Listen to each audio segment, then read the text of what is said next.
नमस्कार.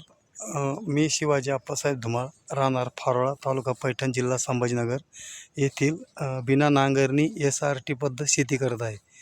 आणि हा माझा 1.5 एकराचा प्लॉट आहे. 1.5 एकराच्या प्लॉटमध्ये 4.5 फुटाची जोडवळ आहे आणि मध्ये 9 फुटाचा गॅप आहे. मध्ये 9 फुटाच्या गॅपमध्ये मुगाची पेरणी केली होती. बैलाद्वारे मुगाची पेरणी केली होती. मूग पण भारी आहे आणि ऊस पण चांगला आहे. पण याच्यामध्ये मी अजून एकही रासायनिक खत टाकलेलं नाही आहे. तरीसुद्धा ऊस असा हिरवागार आहे आणि गवत तण खूप आहे. पण तण दे धन याच्याकरता मी याला उन्हाळ्यात लागवड केली होती. डिसेंबरमध्ये लागवड केली होती.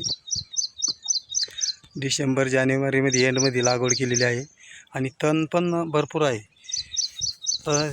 तर याच्यात मी डेंजर तणनाशक मारणार आहे. पण मी आता या ऊसासाठी आणि या मुगासाठी 1 रुपयाही खर्च केलेला नाही आहे. बेनं आपलं घरचं होतं आणि ऊस 4.5 फूट सरी ओढून मध्ये एक सरी सोडली, त्याच्यात मूग पेरलेला आहे. याच्यात आता अजून एक सुद्धा म्हणजे निंदणीसुद्धा केलेली नाही, गवतसुद्धा काढलेलं नाही. गवत पण भरपूर उगलेलं आहे. गवत पण खूप मोठं आहे. आता फक्त एक डेंजरची फवारणी करणार आहे. आमच्याकडं कालपासून पाऊस चालू झालेला आहे. इतके दिवस पाऊस नव्हता. आणि इकडे बांधाच्या कडेने मी ग्लायफोसेट मारलं होतं. हे बघा, हे फक्त 2च दिवस झाले याला. हे खूप तणनाशक आहे.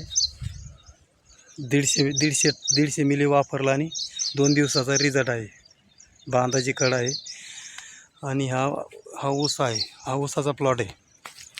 ऊस पण भरपूर भारी आलेला आहे. पण मी याला अजूनपर्यंत एक सुद्धा रासायनिक खत टाकलेलं नाही आहे. 1.5 एकराचा प्लॉट आहे. रासायनिक खत माझा असा विचार आहे की यावेळेस रासायनिक खत न वापरता 1-2 वेळेस असंच तण वाढून देऊन बघू याला काय पर्याय. चालेल, ठीक आहे. राम राम.